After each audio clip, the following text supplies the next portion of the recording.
To action, to action. Interpretation of the democratic idea.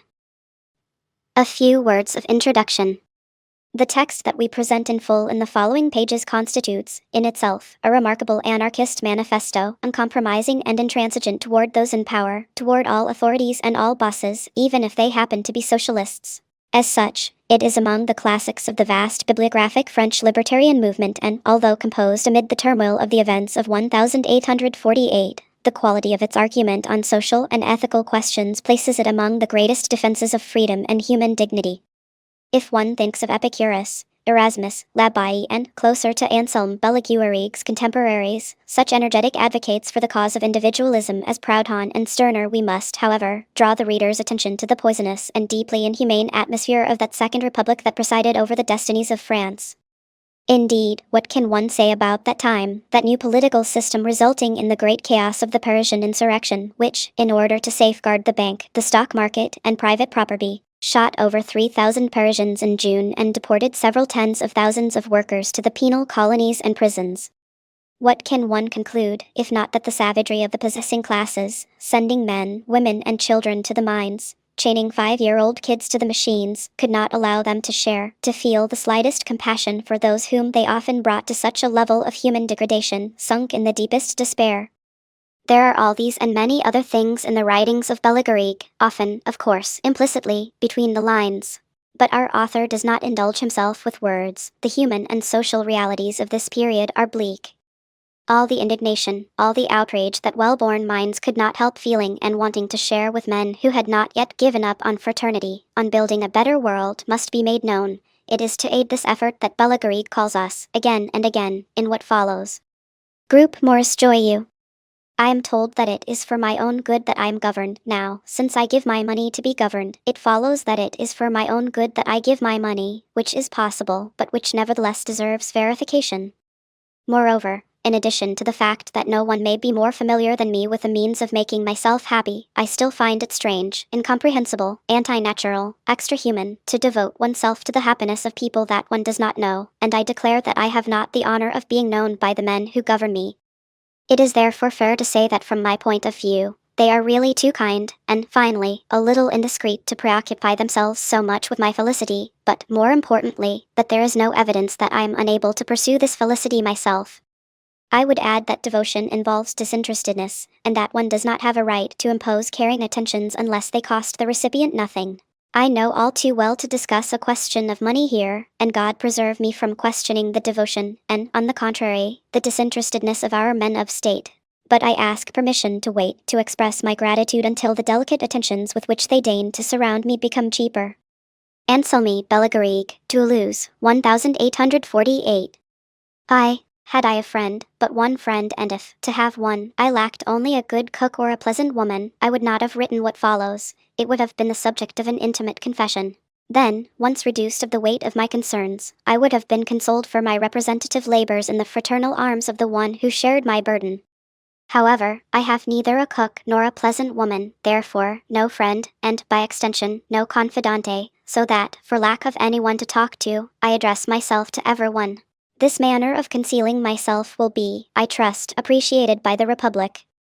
While we're on the subject of the Republic, I humbly request forgiveness from the high and mighty scribblers of the Rue Lepelletier, but I must declare that this word, this word, is beginning to weary France not a little, from the ocean to the Alps and from the Pyrenees to the English Channel. The word Republic poses rather prettily on its 4 rhythmic syllables, but a word is, after all, nothing but a word, as a sound is only one sound, while a thing is a fact, and the people, at least, this is what I believe, lives much more on facts than on words. If we thus leave the idea in order to pass to the fact, I imagine that the evolution would be sufficiently to the taste of everyone. When I say everyone, I very seriously intend to exclude from my formula that polished class of citizens that reads Le Moniteur, that plodding congregation that condescends to spend its time dragging the budget by the tail and without which one would never really know what to make of public libraries, nor of the echoes of the treasury. I would like to know, so it please God, I would not be found guilty of too much indiscretion. I would like to know what is really meant by the word Republic. Roman 2. Some months ago, when it was a question of electing agents in order to proceed to the liquidation of the late government, those who had seen nations not under tutelage, major nations, those who, too proud to be ambitious, had made their democratic egoism consist of not belonging to anyone, those whose faces had never been seen in the antechambers of any regime, the true Democrats, the gentlemen of humanity have been able to speak of the Republic, and its name is not soiled in passing their lips. These said, or might have said, in speaking of the members of the provisional government. Let us not count on the verbose theorists to establish democracy in France, to introduce liberty into the practice of the social facts. There are great intelligences in the improvised council, but these great intelligences have preserved intact both the governmental apparatus of the monarchies and the administrative organism of the condemned constitutions, but these great intelligences have not repealed any of the organic legislation, which had the condemned constitutions for its basis, but these great intelligences assumed all the powers whose usurpation had been the crime of the condemned royalties. Further, they said, or might have said, M. de Lamartine has written a Robespierreide where is found consecrated the autocratic principle of the personification of democracy, and that doctrine can cease to be a dream of the poet only by becoming an attentat in the Russian or Chinese manner. Case made. M. Ledger-Rollin was as much an exponent of exclusivism as M. Guizot. Case made. M. Louis Blanc aristocratizes the workshop. Case made. All the men who say that France has reconquered its liberties effectively hold in their hand, and do not wish to release, the liberties of France. All the men who say that the people must govern themselves actually govern the people. There are dreamers there, and the ambitious, but no democrats. And those who argued thus expressed a very respectable opinion, for it was the opinion of France, of that France which wanted only two very simple and legitimate things, to be free and to pay little. In the time of which I have been speaking, an epoch I will call republican since the authority was public, since all the citizens, instead of connecting to a government which existed only in name, connected to the country, the only immutable fact, and felt the need to shake hands fraternally. At that time, I say, which preceded the meeting of the National Assembly, one could speak of the Republic. There were no other parties then, there was only the party of good sense, the party of public morality, established, in fact, on the democratic law of confidence in every one, and sanctioned by the security of all. So, when one spoke of the Republic, everyone knew what was meant. Today, as soon as I uttered this word, around me one wonders what the color of the Republic is to which I refer, and the mayor of my commune, who is no one except when he is something, asks the prefect for permission to have me arrested. Roman 3. One speaks of a red republic, one speaks of a tricolor republic, one speaks of a moderate republic, one speaks of a violent republic, one also speaks of an Orleanist, an imperialist, and a legitimist republic. Is it possible to explain well what all that is to say? In my opinion, it is very simple. It signifies that the citizens one calls red are opposed to France being exploited by the tricolors, that the tricolors are opposed to her being exploited by the reds, that the Orleanists, imperialists and legitimists are opposed to her being exploited by the reds and tricolors. But it signifies as well, to be fair, that both sides would willingly accept the patriotic task of exploiting her whether to their own ends and nominally or, in extremis, under an assumed name. But short of giving wolves the name of sheepfolds, I do not see at all that one must call all these gentlemen of the republics. The Republic does not accept the coarse ridicule of the official denominations that I have just listed. It is just a republic of which I am, of which we are citizens, we, honest folk, who do not intrigue but pay the irreverent national domesticity. The Republic, it is us, it is the real France, that which is exploitable and exploited, the quarry of all these frantic republics, of all these parties who have the wealth of others to dream and the laziness to idolize. The Republic is to parties what the tree is to parasites, parties are the vermin of nations, and it is important not to forget that it is in the various claims of these political religionaries that we have to jolt along to revolutions resulting from insurrections, and of insurrections resulting from states of siege, to arrive periodically at the inhumation of the dead and at the payment of the bills of revolution which are the premiums resulting from the imbecility of all in response to the audacity of a few. Our forefathers saw the France of the great vassals and those of the absolute kings. Our fathers saw that of Marat, of Danton, of Robespierre, of Barras, of Bonaparte, and of Napoleon. We have seen the France of Louis Roman 18, the France of Charles X, the France of Louis Philippe, the France of the Provisional Government, the France of the National Assembly, but France in person, that is to say, the France of everyone, the France of France, no one has yet seen her, no one, therefore, has seen the Republic, because the Republic is nothing other than the liberation of France from the tutelage of governments. Roman 4. Do not ask if a Democrat is a socialist and of which faction, if he is conservative and of which faction, if he is Orleanist, imperialist, legitimist and of which faction. At the bottom of all these doctrines and social policies one could look for all one's worth for the free man and respect for private money. One will only find their paid masters and paying servants. The Democrat is not of those who rule because he is the one who does not obey at all. If there are people who, shy or timid, take shelter in Fourier, if they lodge with M. Habit or M. Proudhon, if there are any who take refuge in Louis Philippe, in Bonaparte, in Henry de Bourbon, I declare for my part that I do not know how to live other than with myself, and I do not propose to accept the renunciation of my identity. How others call with all their voice for the accession of a sovereign authority before which one bends. I proclaim my own accession to the sovereignty of action. I am not at all opposed to the fact that, for recognition, for devotion or for charity, some men sacrifice some of their time, their work, their intelligence, their lives to provide comfort for some needy princes or for philosophers in poor accommodation. Each can do as he feels fit, provide alms from what he has to whom he likes, and when, renouncing being themselves and acting according to themselves, there are those people who determine to live, think and produce for the benefit of dreamers, soldiers and princes, so be it. The princes are poor and the dreamers even poorer than the princes. The dreamers are idle and the princes more idle than the dreamers. The soldiers are vainglorious and the dreamers and the princes more vainglorious than the soldiers. But that those who give themselves to the dreamers, to the soldiers or to the princes claim the right to give up, along with their own, my time, my work, my intelligence, my life, my liberty, that there is an obligation for me to accept and pay the master who becomes my neighbor, that, just in order for a dreamer, a soldier or a prince to be installed in the Hotel de Ville, I am required, to become the devoted servant of this dreamer, soldier or prince, that is beyond the limits of my comprehension. If it is called a profession to govern, then I demand to see the products of that profession, and if those products are not to my liking, then I proclaim that to force me to consume them is the oddest abuse of authority that one man can exercise on another. The truth is that abuse exercises itself by force and that it is I who maintains, to my last, this force of which I complain. Considering this, I withdraw within myself and recognize that at the same time as I am being a victim I am also being an idiot. But my stupidity depends on my isolation, and that is why I say to my fellow citizens, heads up, we have confidence in no one but ourselves, we say, liberty now and henceforth.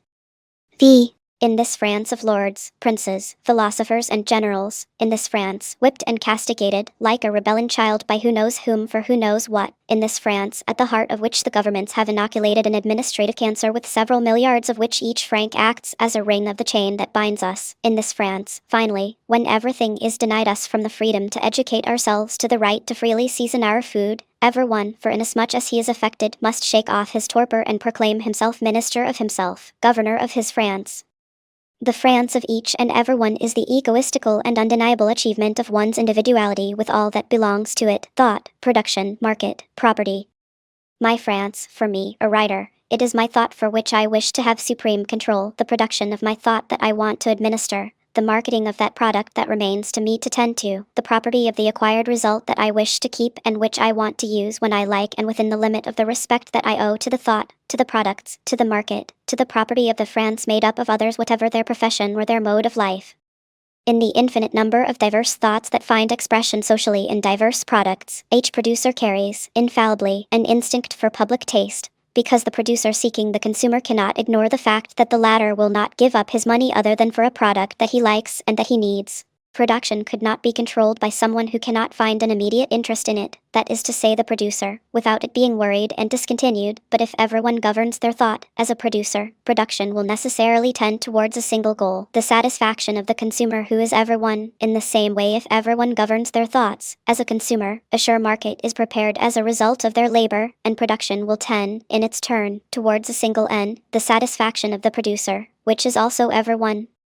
In this way, each individual is the beneficiary minister of all and all are beneficiary ministers of each individual, that is to say the producer creates his own good in making that of the consumer, et quelle consommateur reconforte son existence en facent celui du consommateur, and the consumer comforts his existence while creating the wealth of the producer. And this without effort, without anyone having to occupy himself with anything other than his own individual interest, which is necessarily in the interest of all.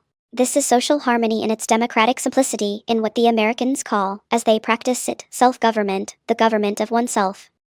Whether I govern myself, and my instinct cannot fail me in searching for my well-being, or whether someone governs me, and I am sacrificed, because the instincts of my governor which, subjected to the same law as me, also seek his well-being, not only are not and cannot be mine, but rather are and must be opposed to mine. Whether my thought is free, that I can produce, that my product can find a market, that the market will provide me with resources the exchange of which I can bring home and allow me the consummation of the products of others, or whether that, on the contrary, my thought is held in check by an authority, that I am not allowed to give out according to the infallible law of my own instinct, and I do not produce anything or produce badly, not having a product of any value, I cannot effect any exchange, from which it follows that I consume nothing, I am dependent on others and on myself. I am paralyzed at the center of a circle. Let us make a general application of that fact and we will find a social residue unknown in the United States, but with which governmental barriers have rendered France familiar, that collection of stationary existences, which pass and pass again before the administration like bodies that pursue a restricted course, returning to the obstacle, and we have nothing more than a society where we all bump and run into each other, or else a society immobile, forbidden, annihilated, cadaverized. Vi.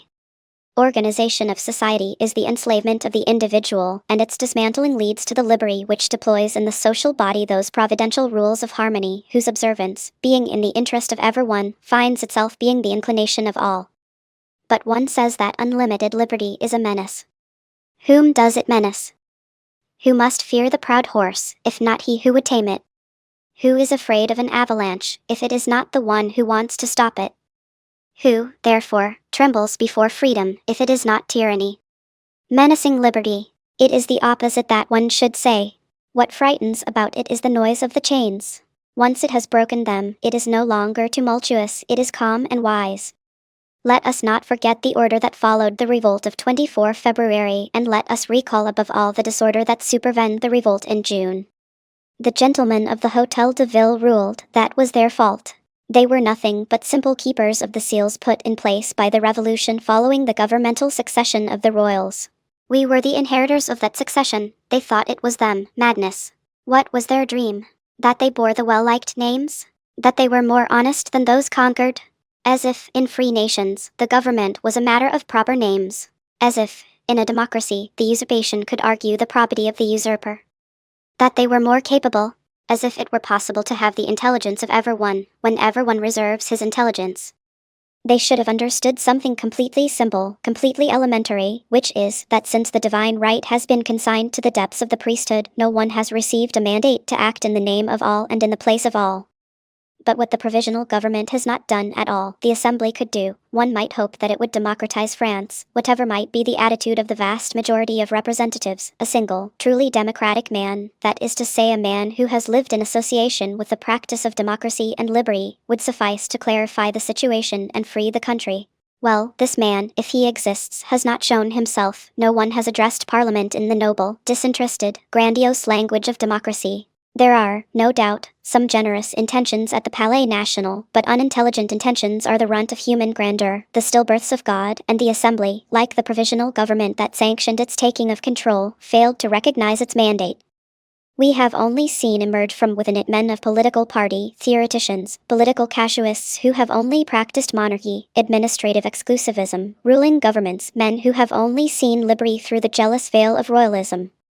We can therefore say of the majority of the Assembly that which we said of members of the provisional government. Do not count on these theorists to establish democracy in France, to introduce freedom in the practice of social facts. Roman 7. The representatives at the National Assembly were elected, let us not forget, to create a democratic constitution, that is to simplify the administration, to allow a reduction in tax and allow respect for the individual. They were elected to set up the country. What have they done, however? Instead of setting up the country, they have been busy setting themselves up in government. They have deduced the consequences before having established the principle. Then, and without being able to escape the disastrous precedent they had just been establishing, they did not occupy themselves, as if they could not be occupied with, anything other than the health and conservation of that government. They acted thus and they were consistent. The country, did it not, in effect, cease to exist the day the representatives met in the legitimate palais? Was the Assembly not declared sovereign, absolute sovereign, let us make note thereof, and so absolute that it could do more than us, because it was against us? It could stay in place indefinitely. It could, by decree, have us imprisoned or proscribed individually or altogether. It could sell France bit by bit or as a whole to foreign powers. You might object that it will not. Certainly that is where we rest our hopes, because I reply that it could, and I add that I do not understand that a free people can be regularly at the discretion of a single national representation which enjoys a modest instrument of action made up of 550,000 bayonets. The National Assembly has only the intelligence of the kings, the spirit of democracy is a stranger to them. The Assembly is a government, it should be a notary. We elected representatives to draft a contract that determined, by specific clauses, the deciding line between where the people end and where the administration begins. It decided, without writing anything down, that the people end everywhere and that government starts everywhere. If the Assembly was the faithful expression of national sovereignty, the laws or decrees that it makes would apply immediately to safeguard the rights of citizens rather than applying to nothing but its own security. The essence of the law is to express the will and protect the interests of everyone, since everyone is supposed to obey the law. Ah well. Let us examine all the decrees issued by the Assembly, and we do not find one that is not designed to save administrative inviolability by paralyzing civil liberties. We do not find one that does not sanction the restriction of society to the benefit of officialdom. Roman 8. I do not believe at all in armed revolution, and I will state right now why I do not. But, once a revolution of that sort is accomplished, once it is accepted, without contest, by the whole entire country, I can conceive of the possibility of turning it to the benefit of the nation. What are the conditions for this?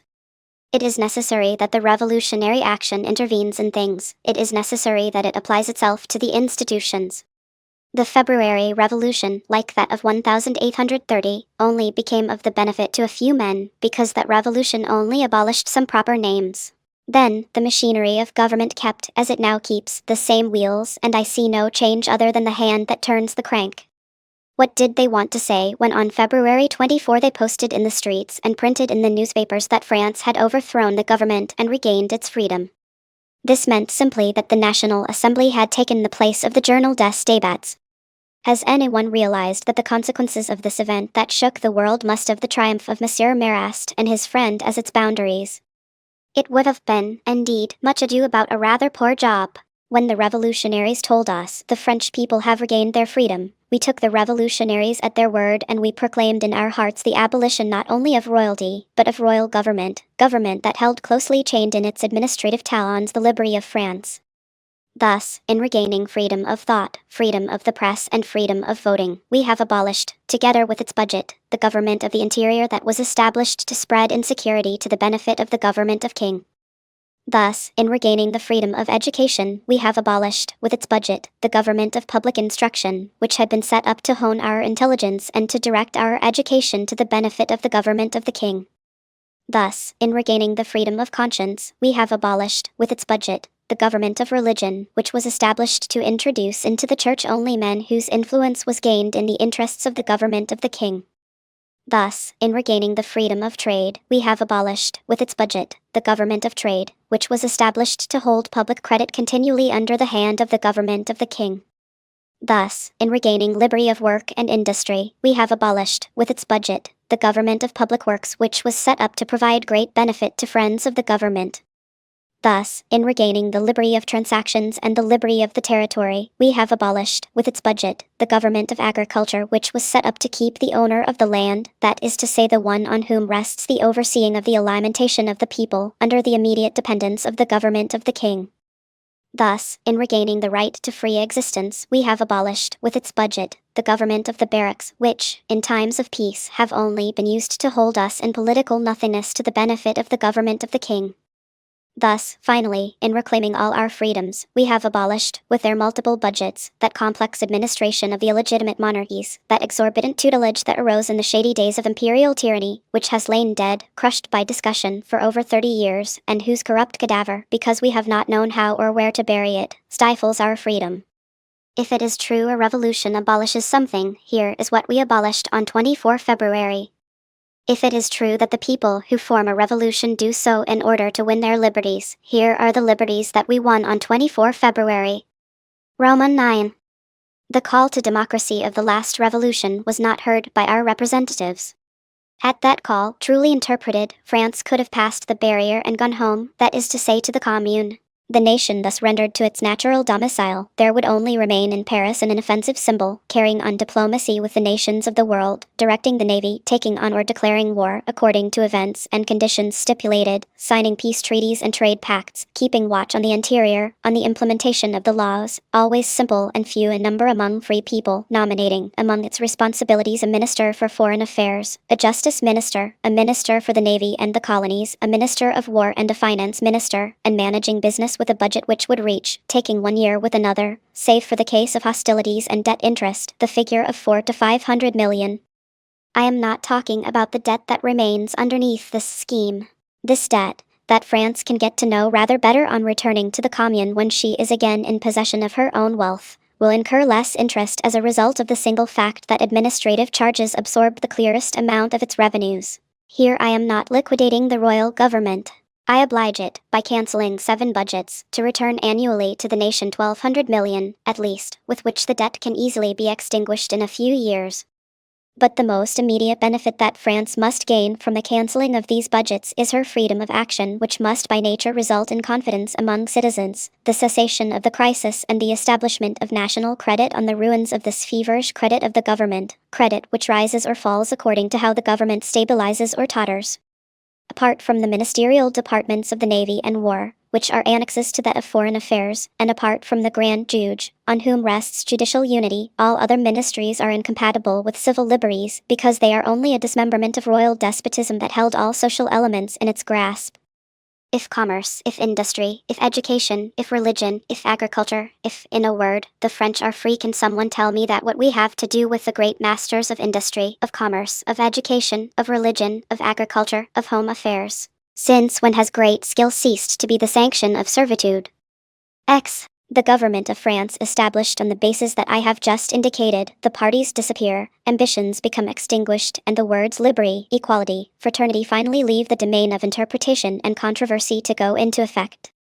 I will explain myself, and my explanation will be simple. What is opposed to the establishment of liberty, equality, fraternity among us? The ambition, that is to say the desire to dominate, to govern the people. Where does ambition reside? In the parties, that is to say, in those who desire to dominate and govern the people. Where does a party find its raison d'etre? In the certitude that it will have power, victorious, take for itself national freedoms and taxes, that is to say, in the possibility of demonstrating mastery and authority over all things, and of thus imposing itself on the people and the opposition parties. How can a party impose itself? By taking control of the administration. Well, what is the administration? The administration is an I do not know what of the abstract, the indefinite, the illogical, the contradictory, the obscure, the incomprehensible, the arbitrary, the absurd, the monstrous. Something which derives neither from the heart, since it is arid and without sentiment, nor from science, since no one there understands anything. An instrument without form, without contour and without proportions. A myth, wicked and cowardly, whose ruinous culture occupies 1,000,000 priests, all as insolent as they are fanatic. Something blind but that sees everything, deaf but that hears everything, impotent but capable of everything, without weight but crushing everything, invisible but filling everything, impalpable but touching everywhere, impossible to seize hold of but grasping everything, inviolable but violating. An incandescent nebulosity of lightning, thunder and asphyxia. A magical, demoniac and infernal invention that always strikes out at everything and in all directions in such a way that there is always a bulwark of vortices and reels between its officers and the people. That is the administration. That is to say that by which one governs, the primary cause of the requirement for parties, ambition, tyranny, privileges, hatred. This is the monster in dispute. Here is the minotaur that drinks blood and devours millions upon millions. Here is the fortress by turns besieged, conquered, reconquered, and besieged again to be reconquered anew by the parties. Remove the administration, smother the monster, crush the minotaur, demolish the fortress, what is left? Doctrines, nothing more. Individual doctrines having no way to impose themselves. Isolated doctrines, timorous and abashed, that you will see running, and utterly out of breath, throwing themselves, for protection and security, into the bosom of that great human doctrine, equity. Let us slay this dragon bristling with talons that the nationals want to tame for the benefit of Monsieur Cavaignac to make us bite. That the socialists want to tame for the benefit of Monsieur Proudhon, to make us bite. That the Orleanists want to tame for the benefit of Monsieur de Paris, to make us bite. That the imperialists want to tame for the benefit of Monsieur Bonaparte, to make us bite. That the legitimists want to tame for the benefit of Monsieur de Bourbon, to make us bite. Disperse the nails of the animal in the municipalities, keep them with care so that no one can reunite them in the body, and discord flees with its unique cause. There will be in France only free men, having, for the right of others, due respect for their own rights, and embracing in the fraternal ambition to contribute to common well-being. Mistrust loses, thus, the guarantee of its heinous impulses. Capital is attracted to production, production is supported by the capital, and national and individual credit is substantiated. Roman 11. Having achieved this level of liberation, we will be masters in our own homes. No one will be above the rest, no one will be above the common law. National sovereignty will be from then on a fact, and universal suffrage will have a democratic meaning. Instead of the silly and puerile right to choose our masters, as has just been granted us, we will select delegates who, in turn, instead of being guided by administrative law, as is the practice at the time I write, will be guided by the national law, whose definition will be specified by fact. From this will emerge a simple administration and, consequently, a comprehensible one, a true administration and, consequently, a just one. The program of the accession of the French to all jobs will cease to be a crude lie, an iniquitous delusion, whose turpitude is demonstrated by the inability of special studies to educate men to unravel the mechanism of a single section of the formidable administration that rules us. And, our liberties once safe, the administration once simplified, the government once stripped of its means of aggression, put at its head a Frenchman. Whether he is called Cavaignac, Proudhon, d'Orléans, Bonaparte, Bourbon, to this I attach truly very little importance. As long as they cannot usurp my mastery, as long as they cannot lack in their duty towards me, those in office do not at all seem to me to require serious attention. The names of those who serve me are of little importance to me. If they act badly, I will punish them. If they act well, they have done nothing but their duty. I owe them nothing but that which is agreed as salary. What I have said about their name, I also say about their title. That the head of a democratic administration is called president, king, emperor, satrap, sultan, that he is Mr., citizen or majesty, is of little importance to me. When the nation is truly sovereign, I am sure of one thing, that is that the head of state, whatever his name may be, must not be anything other than the first servant of the nation, and that is what will suffice me, for, once he is established, de facto, as a public functionary, salaried by the people, is nothing but a servant of the people. I know that the people will be protected from the passage of the functionary, who will show himself before the people who pay him, from whom he lives, to whom he owes his services, and who, therefore, are his master. This known, no more indecision in the city, public law is defined, the nation is queen, and the functionary is no more than a hierarchical member and remunerated by political domesticity who owes everything to everyone, and to whom no one personally owes anything. If democracy is the overthrow of a regime unworthy of office, if democracy is the consecration of the dignity of the citizen, if democracy is the non-existence of ambition and crime, and at the same time a source of altruism and its virtues, if democracy is the government of the people, by the people, for the people, if democracy is nothing but pure and simple rule and not a tyranny of administration, it seems to me that I am to the point. Roman 12.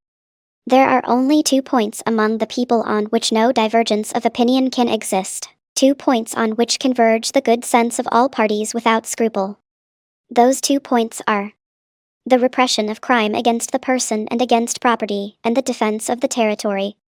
Consult in this respect all the sectors of the social schisms. Ask of the socialists, of the conservatives of this regime without name at the National Assembly, of the Orleanists, of the imperialists, of the legitimists. Ask them, I tell you, if it is necessary to punish the assassin and the thief, and if it is necessary to defend the country's borders, all will respond unanimously in the affirmative, for all, regardless, the person and his belongings are sacred, the national territory inviolable.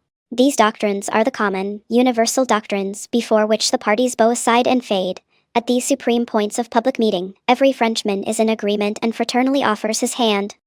So, well, why should we seek the guardian spirit of a government outside this reservoir of common aspirations of all? Why should we permit the introduction of a dose of individual affections to this potion prepared for the health of all? Do you want a strong government with the consent of the public? A government whose existence is in no way threatened by the annoyance and the attacks of minorities? Establish a serious governmental administration, a stranger to the petty squabbling and to the wretched ambitions of individuals, a national administration which takes in the parties by their rational and sensible roots, an administration whose power, though limited, extends to provide assistance in the execution of arrests decreed with a view to repress crimes and offenses against the person and against property, and to regulate the agreements and differences between our country and foreign ones. A government whose powers are thus defined cannot excite the discontent of the people without at the same time being condemned by everyone, because, since it only occupies itself precisely with issues on which everyone is in agreement, whether it acts well or whether it acts badly, it has no opposition. The sanction of its acts is in the conscience of all. To protect a government from revolutions, it must not be permitted to interfere in the real lives of its citizens. It must not be allowed to be able to touch the instincts, the tastes, the private interests of its citizens, because these instincts, these tastes, these interests are varied and changing, while the rules of an administration are uniform and fixed. A democratic government must remain forever in social abstraction. That I were bid, by a higher authority, to think in one way rather than another, to trade on such a condition rather than some other, to instruct myself in one school or with such a book rather than in another school or with another book, to exercise one profession rather than another, to like this instead of liking that is to tyrannize me as much as if I were ordered to eat vegetables rather than meat, and a government that has powers over such inordinate details will not fail to annoy an intelligent people with a sense of human dignity. If we rest our attention for a moment on the spirit of the institution that preoccupies me, it will be impossible for us to find a ministerial act that does not carry within its flanks the violation of a liberty. A minister, I speak of those which the administration applies to the instincts, to the tastes, or to the interests. A minister could only respect the public right.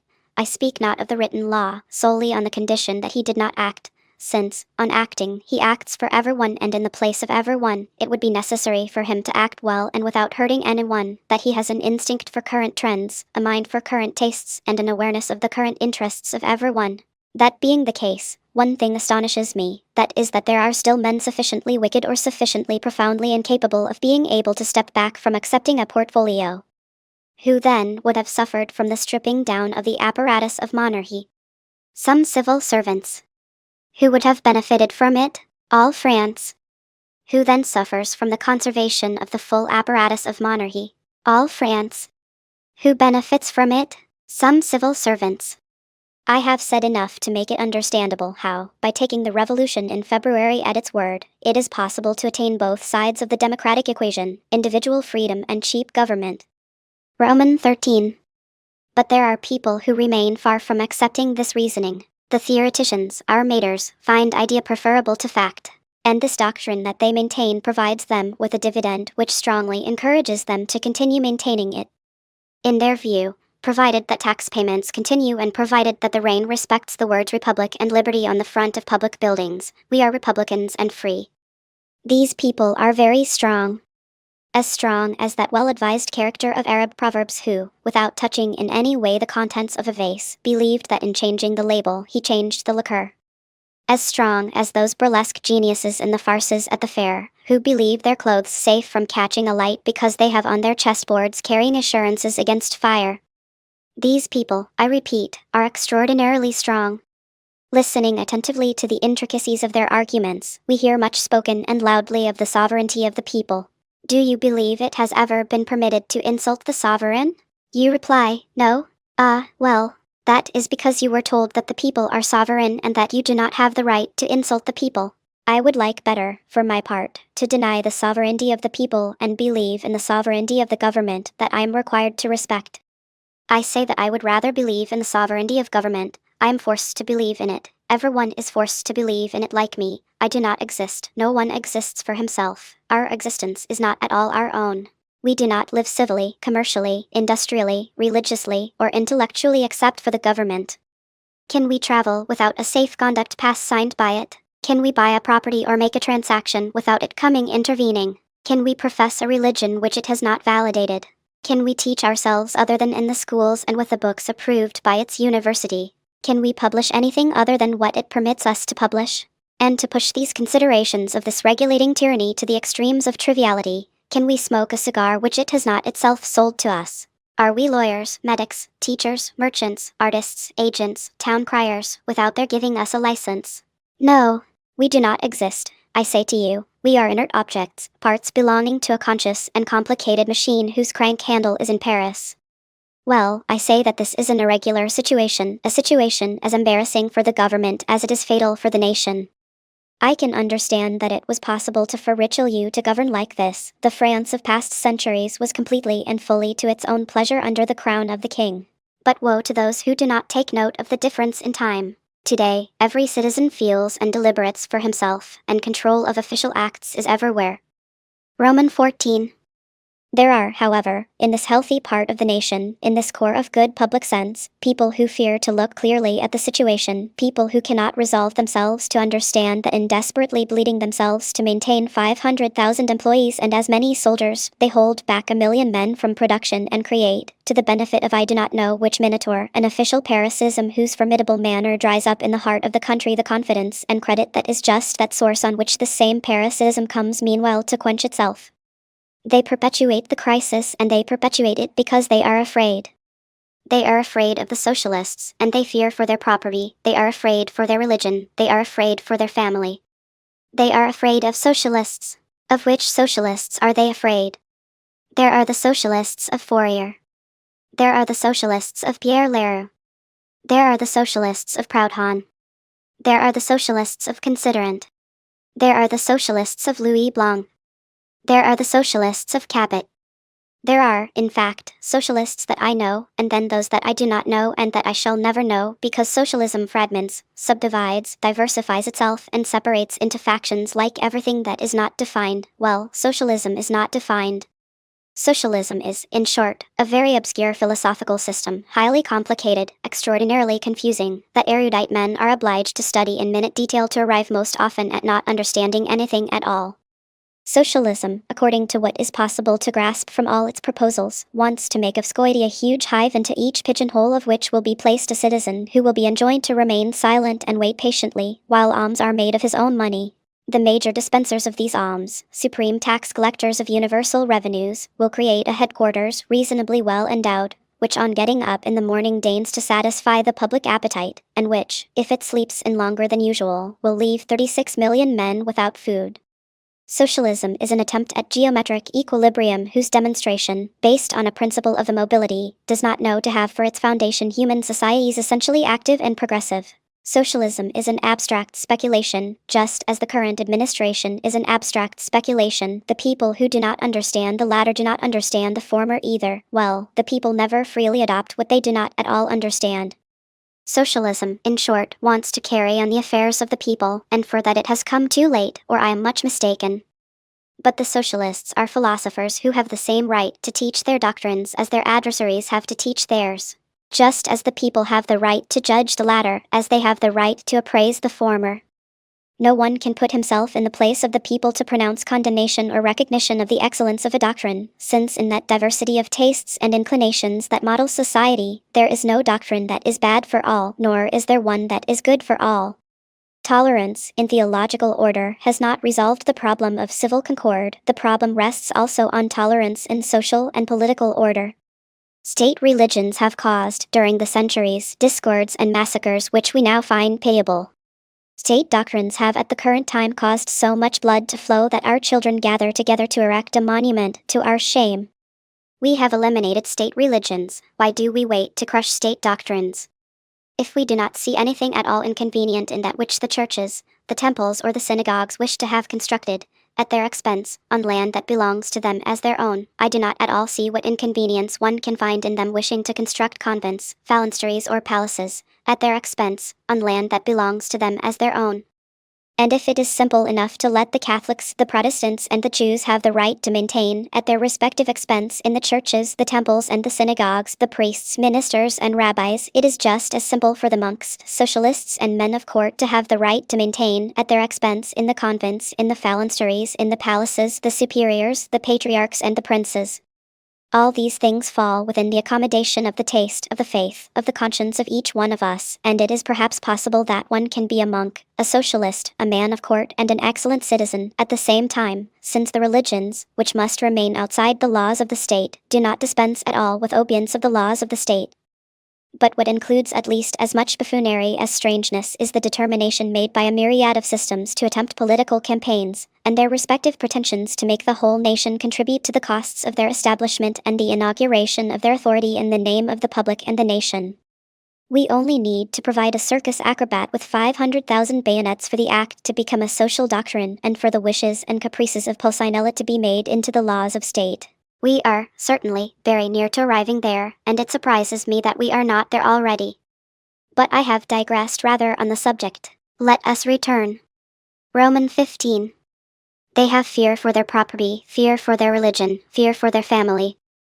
The ultimate sectarians of intolerance, those that babble among us in that language, still unintelligible, alas, of the tyrants of humanity, repeat without cease their disheveled sentences on the subject of religion, of property, of family.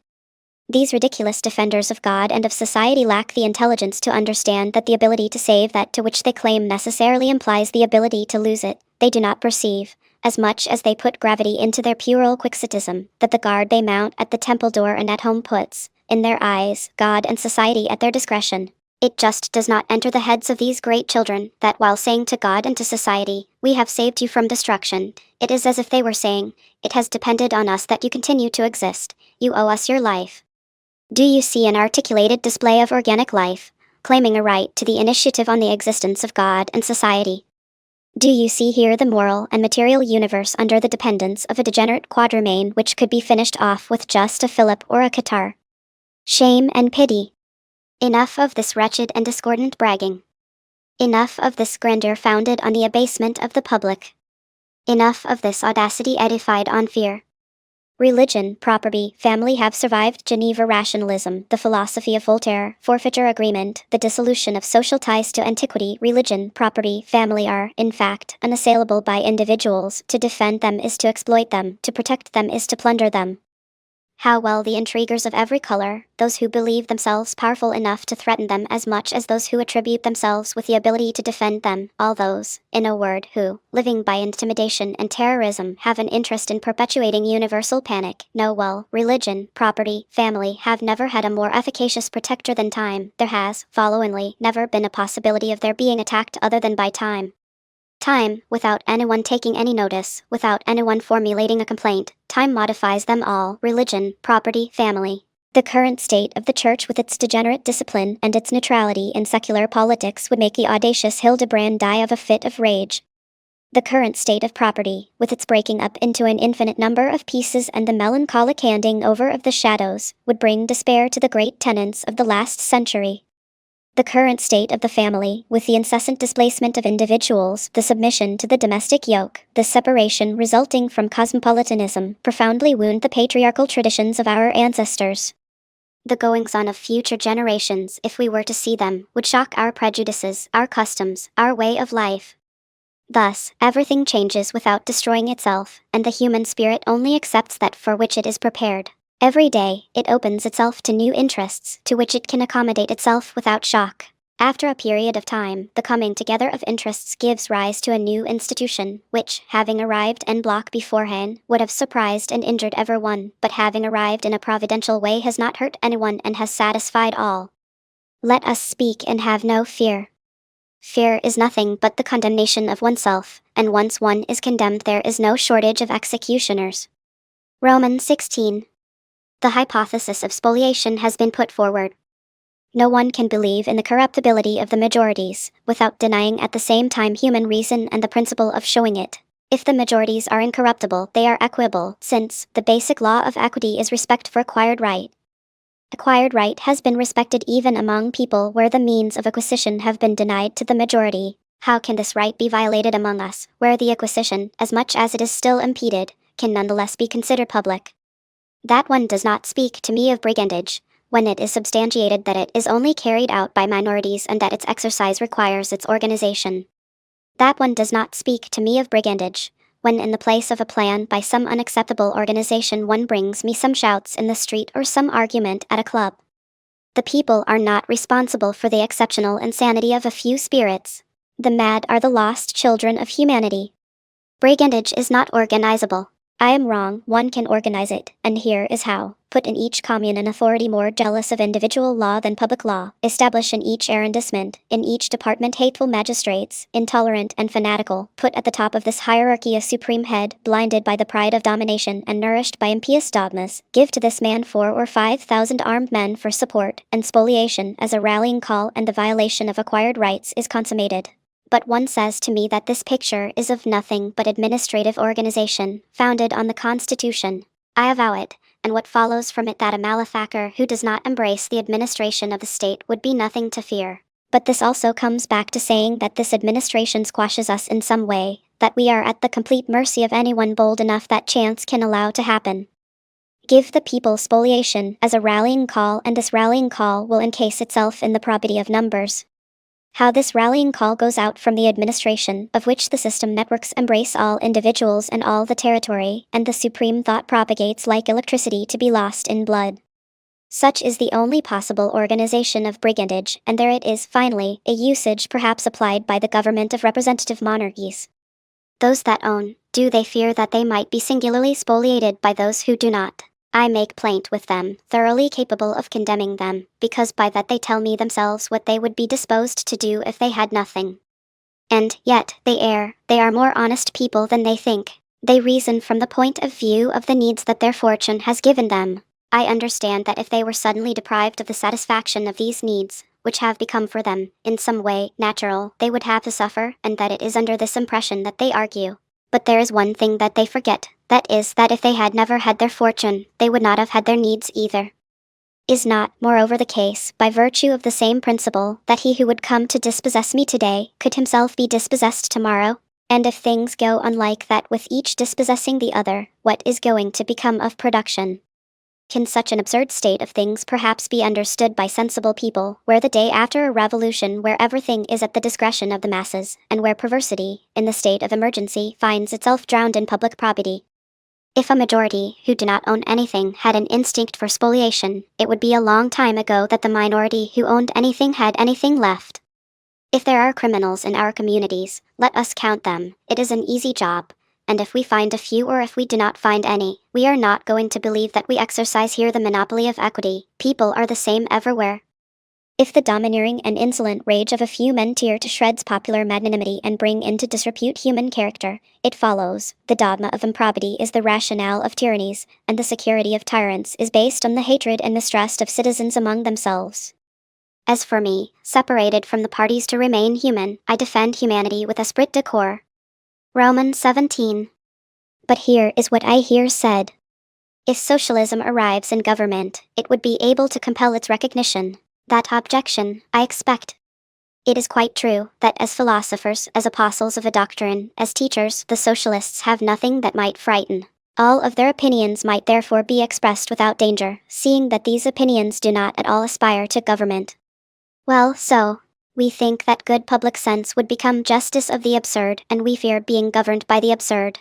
We feel thus that one could govern us without good sense. We feel thus that one could violate, surprise our religion as soon as one comes to govern us. But, that admitted, we are incessantly in danger of being handed over. What I say is that, in danger, we have already been handed over, because, in matters of public security, probabilities are certainties.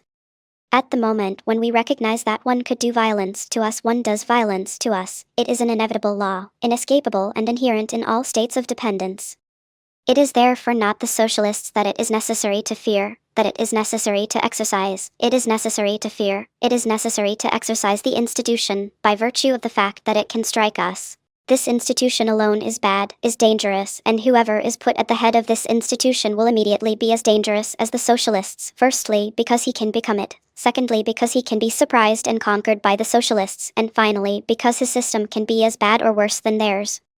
As long as there is no untrammeled freedom of opinion in France, in order for a doctrine to emerge, it will be forced to attempt the overthrow of the government, for its sole means of action will be to become official state doctrine, to govern, and as long as an official state doctrine governs, it will necessarily consider other doctrines as dangerous rivals and prescribe them. Thus it is that we continue to see these vicious struggles to which society lends its children and its money, these battles of scheming and ambition that I would call ridiculous if they weren't so atrocious. and of which the outcast today to be lauded tomorrow, makes criminality or heroism a mere question of the date. Roman 18. It is therefore shown that socialism is no more to be feared in itself than any other philosophical doctrine. It is established that it can become dangerous only in the condition of governing. That comes down to saying that nothing is dangerous which does not govern. From this it follows that whoever governs is already or can become dangerous, from which the rigorous consequence is that the nation can have no other public enemy than the government. That having been said, it is beyond doubt that the only important thing in modern times, as well as the only one against which our representatives have not prepared themselves, consists in simplifying the administrative organism to the degree demanded by individual liberty, which has been without guarantee until this day, and by the reduction of taxation, which will be impossible to do as long as we persist on the path already beaten by the governments with fat budgets. The present governmental institution is the same as that of the last year, and that of last year resumes all the powers of Louis Roman XIV, with the sole exception that the unity of action of the Royal Trust finds itself redivided among 6 or 7 ministerial departments set up by a parliamentary majority. Can we be a free people as long as our entire existence, from the civil order to the hygienic order, will be so regulated? If we posit the guarantee of our individual liberty, if we resolve to move ourselves by our own movement, the nation will acquire again that power of which it was relieved or that has been usurped from it, that necessary power, indispensable to the balance of popular prerogatives with governmental initiative. If the nation recovered its strength, the assembly, which comes from its own ranks, would not soon forget its real master, where true sovereignty lies, and in the contract that would have been set forth between France and its stewards, there would remain no means for the latter to make themselves masters of the former. Roman 19.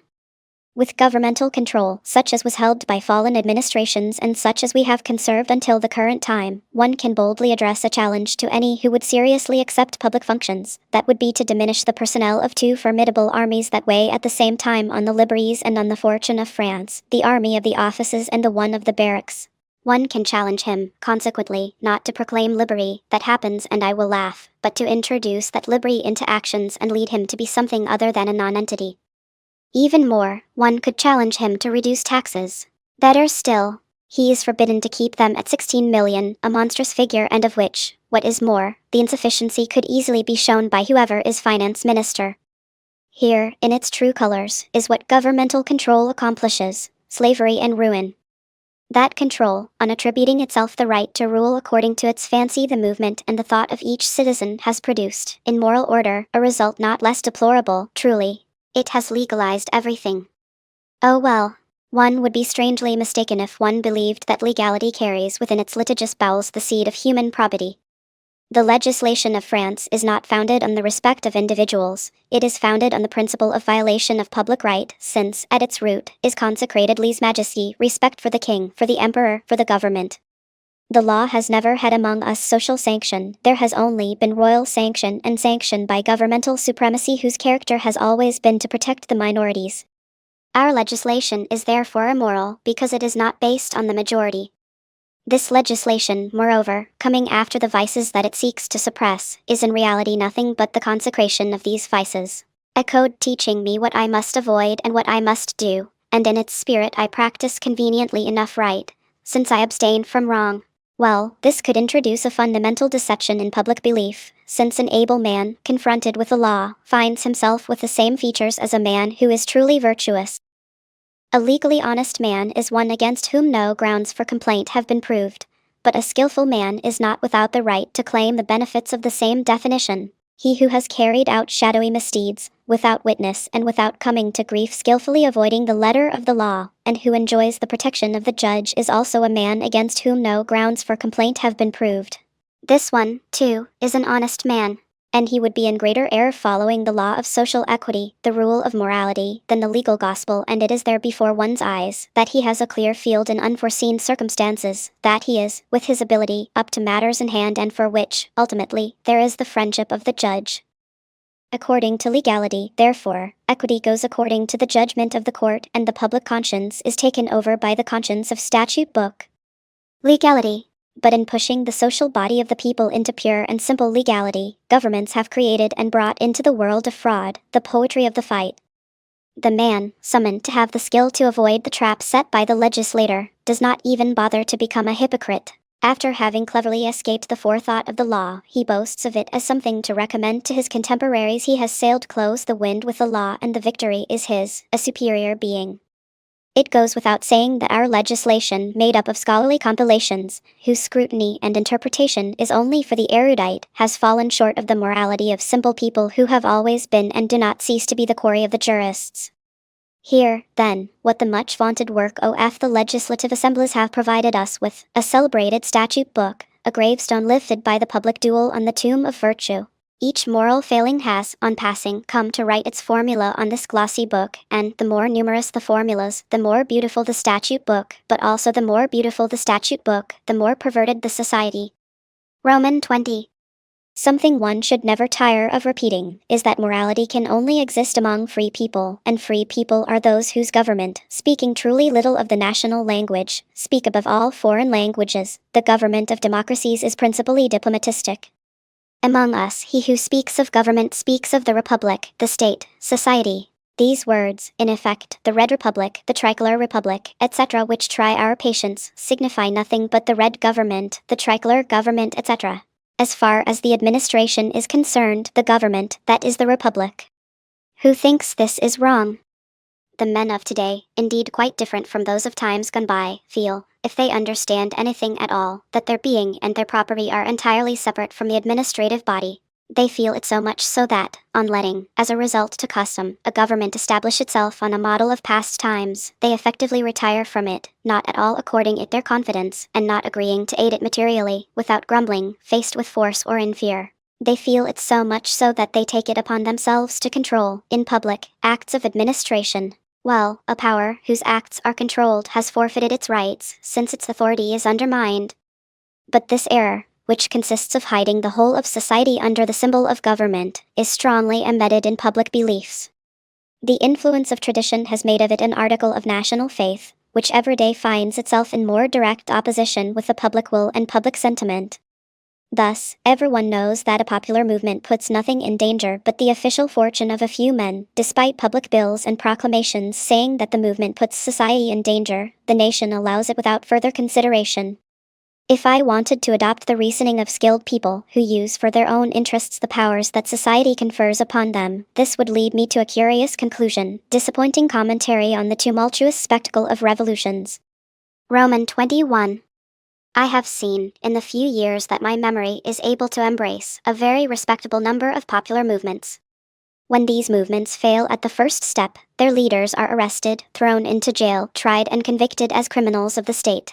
The proclamations posted on every wall in Paris and sent to the very smallest township tell society that it has just been saved.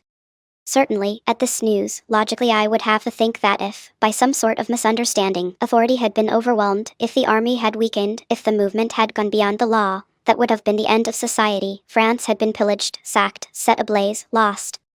When, however, these movements, mastering all obstacles, overturning authority, passing the armed forces have followed their course and arrived at their goal, then their leaders are carried in triumph, hailed as heroes and raised to the highest heights of the judiciary. The proclamations posted on every wall in Paris and sent to the very smallest township tell society that it has just been saved. Thus society, incessantly in danger, is always saved. Who saves it? Those that put it in danger. Who puts it in danger? Those that save it. It is to say that society is never more completely lost than when it is saved. And that it is never better saved than when it is lost. And when I said that in adopting the reasoning of skilled people who make use of the power with which society endows them to their own personal ends, that it would lead me to a curious conclusion. Curious, in effect, and logically explicable by the facts. Thus, taking us back to 23 February, according to the journal Des Débats, Le Constitutionnel, Le Cycle, and all the other newspapers that defend social order, it is understood that the agitators in Paris at that time were nothing but unsanctioned troublemakers who wanted nothing less than the subversion, the overturn, and the ruin of society. These unsanctioned troublemakers triumphed the next day and, immediately, every citizen said what he liked, wrote, printed what he liked, did what he liked, went where he liked, went out and came in when he liked, enjoyed, in a word, his natural liberty in all ways socially possible, amid the most complete security, favored by the most fraternal urbanity. Society was, in short, saved by and for each of its members. Well, this happened the day when, according to the friends of order, society was lost. Thus, again, to the voice of the defenders of social order became added, for reasons known to itself, that of Le National. The June agitators were nothing but unsanctioned troublemakers who wanted nothing less than the subversion, the overturn, and the ruin of society. These troublemakers failed and, immediately, every citizen was barracked in his own home, scrupulously examined on his own premises, disarmed, thrown in jail by a simple ill-willed denunciation, reduced to the most complete absolute silence, placed under the unruly surveillance of the state of siege police and governed by the sharp, pointed and non-discerning sword of the law. Society was, therefore, lost by and for each of its members. Well, this happened the day when, according to the friends of order, this time including Le National, society was saved. From which I am forced to conclude, just as I have already said and proved, that society is never more completely lost than when it is saved, and that it is never better saved than when it is lost. This is, O France, the spectacle, as delicate as it is subtle, that plays out in front of other nations and before posterity, in the country the most intelligent in the world. What an indecorous comedy! Roman 22. I do nothing more here than to state the facts. I note them and report them as they appear to me. Regarding the commentary, I simply repeat what I have said elsewhere. I do not believe at all in the efficacy of armed rebellion, and for a simple reason, which is that I do not believe at all in the efficacy of armed governments. An armed government is a brutal entity, since its only principle is force. An armed revolution is a brutal thing, because it has no other principle than force. When one is ruled by the arbitrariness of barbarism, it is necessary to kick back like a barbarian, and, as for the arms one crosses over their chests, the parties would do well to oppose arms. As much as a government, in place of improving the condition of things, only improves the condition of a few people, a revolution, the inevitable end of such a government, will only be a substitution of persons instead of being a change of matters. Armed governments are the authorities of the movement, the administration of the party. Armed revolutions are the wars of the movement, the campaigns of the party. The nation is as much a stranger to armed government as it is to armed revolution, but if it is the case that a revolutionary party is more immediately worried than the nation by the governing party, it will also be the case that one day the nation worried in its turn will complain about the government, and that it will be in that precise moment that it will win the moral support of the people, that the revolutionary party will win the battle. From there, this kind of public recognition leads to bloody rabble-rousing, which under the pompous title of revolutions hide the impertinence of some valets rushing to become masters. When the people have understood the position that has been reserved for them in these Saturnalias it pays for, when it has realized the ignoble and stupid role that they have been made to play, it will know that the armed revolution is a heresy from the point of view of principles. It will know that violence is antipodal to right, and at one time resolved on the morality and the inclinations of the violent parties, whether the government or revolutionary, it will turn against it by the single force of right, the force of inertia, the denial of assistance. In the denial of assistance will be the repeal of the laws on legal assassination and the proclamation of equity. This supreme act of national sovereignty I see happened here, not as a calculated result, but as an expression of the law of necessity, as an inevitable product of an administrative avidity, of the extinction of credit and the gloomy arrival of destitution. This revolution, which will be French and not solely Parisian, will tear France from Paris to lead it back to a municipality. Then, and only then, will the national sovereignty become fact, since it will be founded on the sovereignty of the commune. To these words of sovereignty of the commune, all the great minds, who have dragged patriotism to the bar of vocabulary to make the Republic a question of words, exclaim in admiration the name 3 times holy of unity. Unity! The time is ripe, speak about it. In the midst of the divisions tearing the country apart, I ask what has been made of national unity by the lame paraders who speak in its name. Unity! I know of only one way to destroy it, that is to want to constitute it by force. If someone had the power to act on the planets, and if, under the pretext of constituting the unity of the solar system, he tried to make them adhere by force to the center, he would destroy the equilibrium and re-establish chaos. There is someone here who supports unity more than anyone else. That someone is the French people, and if France does not understand that she must promptly leave the stomach of the administration, or else be dissolved there, that will not be my fault, nor the fault of the coarse peritoneums which elaborate the digestion. Roman 23. Let us say, moreover, the result of an armed revolution, supposing that that revolution is generously interpreted by a kind-hearted man, all-powerful over opinion, honest, disinterested, and democratic like Washington, the result of an armed revolution, I have said, can turn to the profit of public law. The tyrants overturned, before others come to take their place, there always appears, on top of the ruins of the tyranny, a man greater than the others, a man whomever one sees, whomever one hears, and he is the master of the debris. It is up to him to scatter it or reconstruct it. If Monsieur de Lamartine had had the genius of action, like he had the genius of matters of intelligence, 24 February would have been the date of the French Republic, instead of being nothing but invective.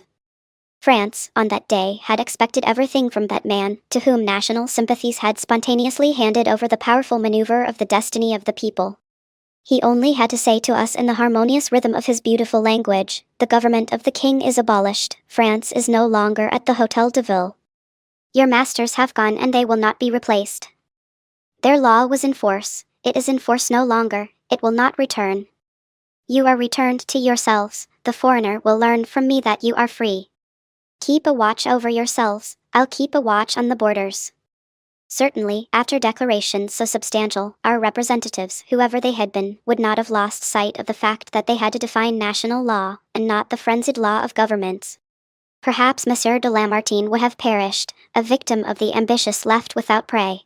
The despair of the apprentice tyrants might perhaps have been unleashed on him, but his death, like that of all great citizens, would have been fecund. And since, as he said, ideas vegetate in human blood, his would have remained at the beginning of the free era, as an eternal protestation against the tyranny of the delivered. Unfortunately, instead of scattering the elements of despotism, he set about collecting them together again in order to reassemble them. Today the building is complete except for the keystone. It is not him that lives in it, but it is inhabited, not too much worse, perhaps, but not much better either. Ah, well, the time has come to leave words and come to action. The time has come to know what democracy wants to say. The time has arrived for all Frenchmen, in whose arteries still beats a little Gallic blood who, from Diocletian to Charlemagne, protested against the tyranny of the empire, to assume their position as free citizens and to call to account the cowardice and the inability of the men of the people, the individuals of the Republic, for our collapsed credit, for our vanished capital, for our paralyzed industries, for our layoffs, for our extinguished trade, for our products without market, for our France, finally, so unproductive, so alienated, so venal, so prostituted, so aviled, so inhospitable, so foreign to ourselves, so polluted by the tax authorities, and so close to contempt for its children, that they will soon not have enough love in their hearts to set their courage against attempts by their ravishers. The time has come, for we are facing a decisive spectacle. On one side there is the government which defies the nation. On the other side there is the nation which defies the government. Well, it must be, by complete necessity, that either the government devours the country or that the country absorbs the government.